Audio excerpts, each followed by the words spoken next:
Wow. So it's breaking news, man. Breaking news that Tyler Robinson, the guy that allegedly shot conservative Charlie Kirk last year, it seems the bullet fragment or the bullet that allegedly the police say that killed Charlie Kirk is not the bullet that they got.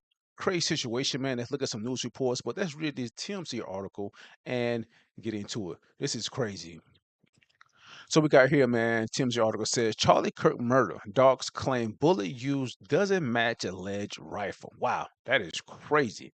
That is very crazy right there, man. That a lot of people said that this guy and the police captured this guy, said that this guy was the one that allegedly killed Charlie Kirk. Wow. So there's a new twist in the case surrounding the assassination of conservative activist Charlie Kirk. New legal documents claim the bullet used to commit the crime does not match the rifle tied to suspect Tyler Robinson, TMZ learned.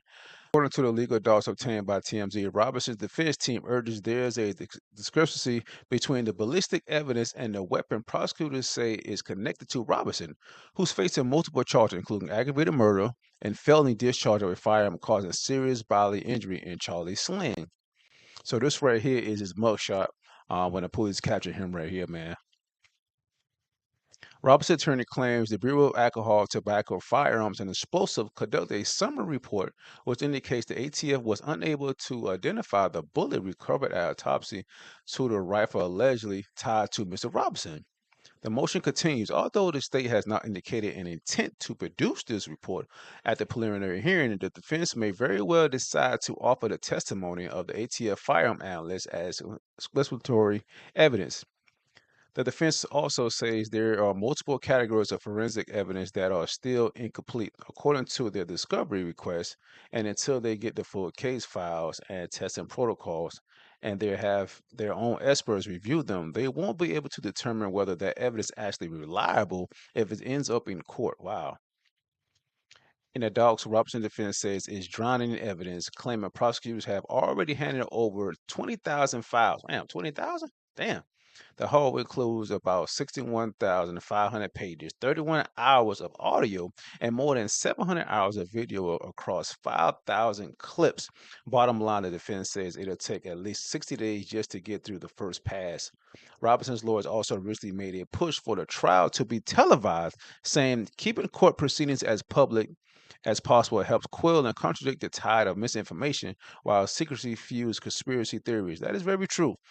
That is very true right there. That I understand that the defense, you know what I'm saying, his team want this to be televised. You know what I'm saying? Nothing to be hide, nothing they want it out in the public. And then again, to get the public view. As we previously reported, Robinson allegedly confessed to his father that he shot and killed Kirk on the Utah Valley University campus on September 10th. Robinson's father reportedly told the youth pastor, who happens to work with the U.S. Marshals, and Robinson ultimately surrendered at the Washington County Sheriff's Office around 10 p.m. on September 11th. The aggravated murder charge Robinson faces could give him the death penalty if convicted. Wow, man. That is crazy. What y'all think about that, Chad? What y'all really think about that? That he allegedly confessed to his father that he did shot Charlie Kirk. And also, what y'all think about, Robinson's team that they want the trial to be televised? This is very interesting, man. I'm kind of surprised that this kind of just coming out. You know what I'm saying? Now it's coming out like almost, what's say, almost not a half a year later. You know what I'm saying? After Charlie Kirk death, that the bullet fragment, the bullet is not the one that killed Charlie Kirk. This is crazy. That would have been like one of the first things that really made the news and really comes out. And now it comes out now. Yo, this is crazy. What y'all think about that, man? But listen, let's play the news clip about this situation.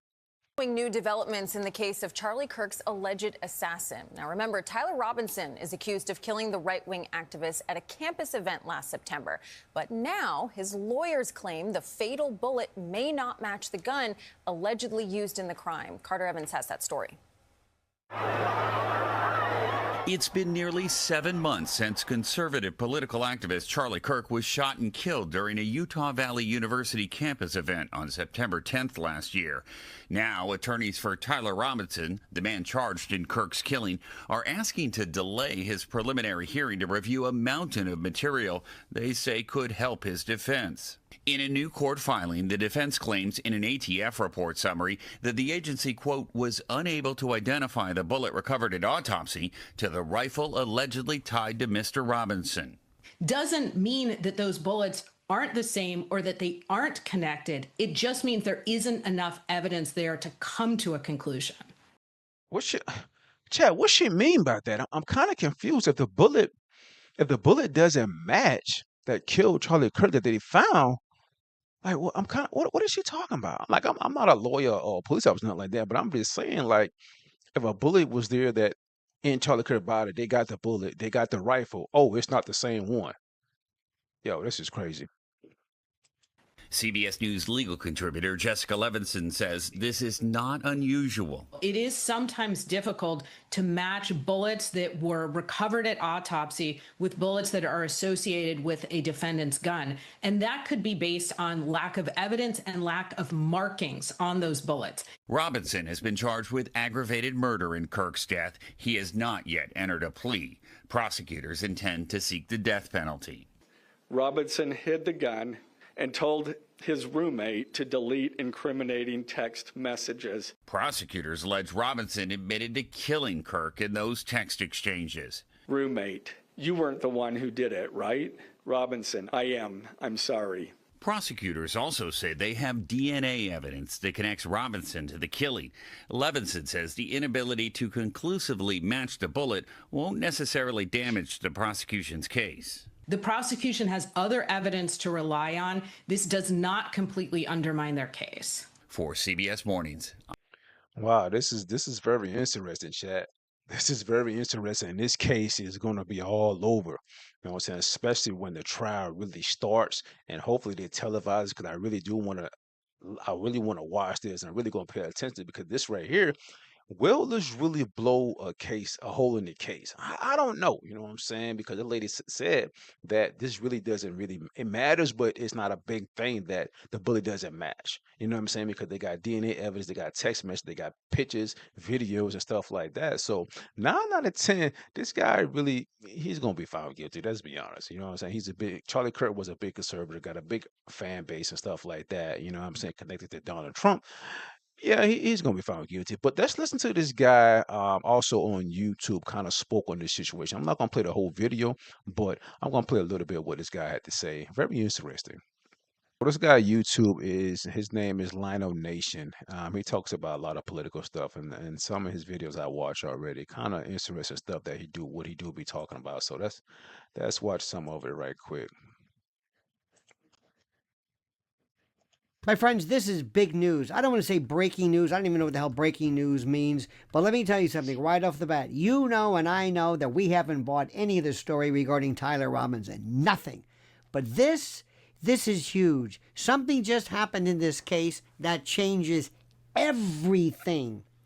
And if you're paying attention, I mean really, really super duper paying attention, you will understand exactly and immediately why this is not just another courtroom development, not just another filing, not some extraneous bit of sub judice nonsense.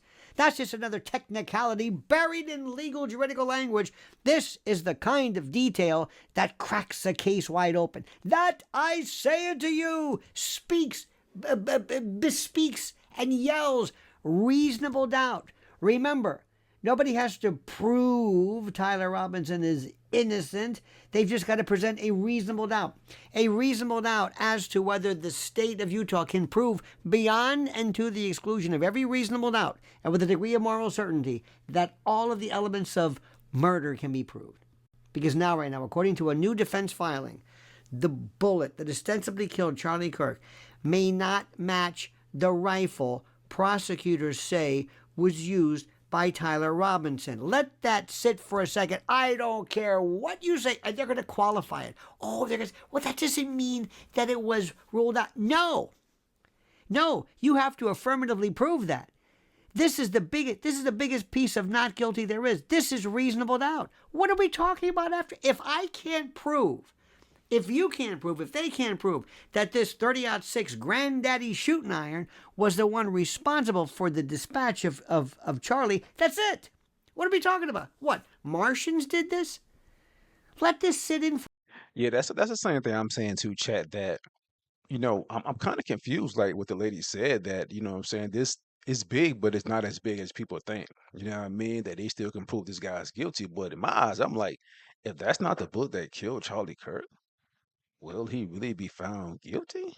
You know what I'm saying? But like I laid out before I played this video, that Charlie Kirk was connected to Donald Trump, a big conservative, you know what I'm saying, big audience. He's going to be found guilty, you know what I'm saying? But I'm just saying, like, this case is very, very interesting now that this bullet wasn't the one that allegedly killed Charlie Kirk.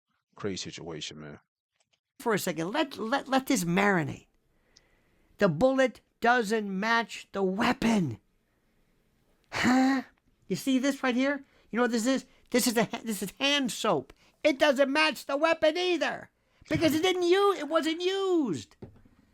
And the case built around a narrative of a targeted killing, a 3-hour drive. All of a sudden, this man, he decides, I'm going to do this. By God, I'm going to stop what I'm doing because I've got to stop Charlie Kirk because, for whatever reason, a weapon that is tied to the suspect, a confession to his father, which, as Candace Owens has indicated and others, there's going to be no confession. Watch that be refuted. So forget that. All right, go ahead.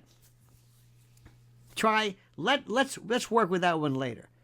But that's gonna fall flat. But besides that, digital messages, which are weird to begin with, the planning, the intent, and everything lined up, everything presented as clean, direct, and overwhelming. This is what they want you to believe. That single detail cuts straight through the center of it, and it eviscerates the state's case. Because in any serious prosecution, especially a capital case, theoretically a capital case, especially one where the death penalty is on the table, theoretically, the chain of evidence is everything. The evidence is everything. The cause of death is everything. The ballistics are everything. Not part of it, not most of it, everything. Toda. ¿Me entiende? Now, and ballistics is not peripheral. It is fundamental. Critical, the gravamen.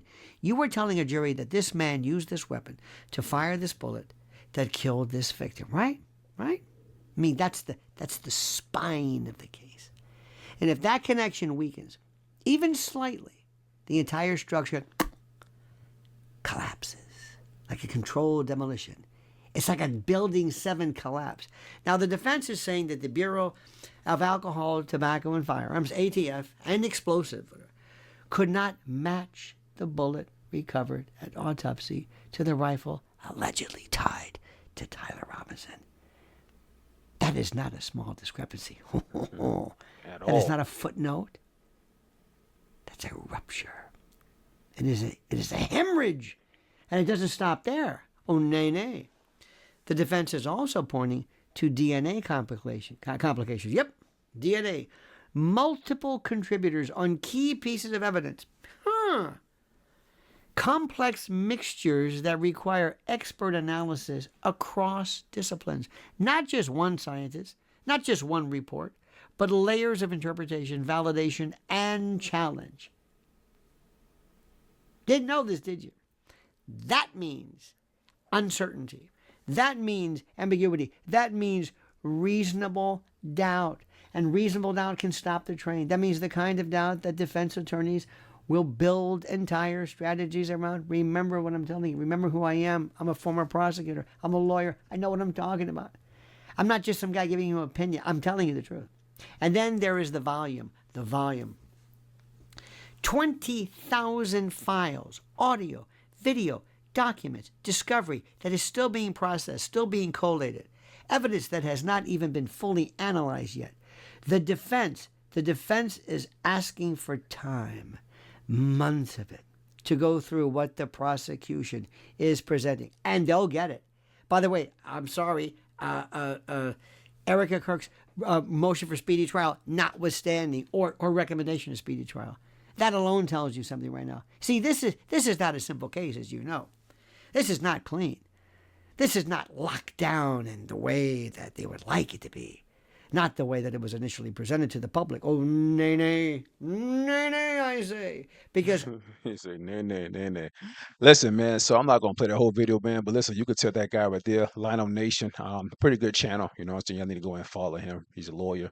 But like you say, man, this is not going to be an easy case, and I thought it was going to be a closed door, shit case, right? Because he's guilty. I saw the videos. They got the rifle. They got the confession and everything. I really thought this guy, he was going down. You know what I mean? I still think he's still going to be found guilty, but I'm not 100% sure, especially with this news right here about the bullet. You know what I'm saying? I was 100. I'm 90.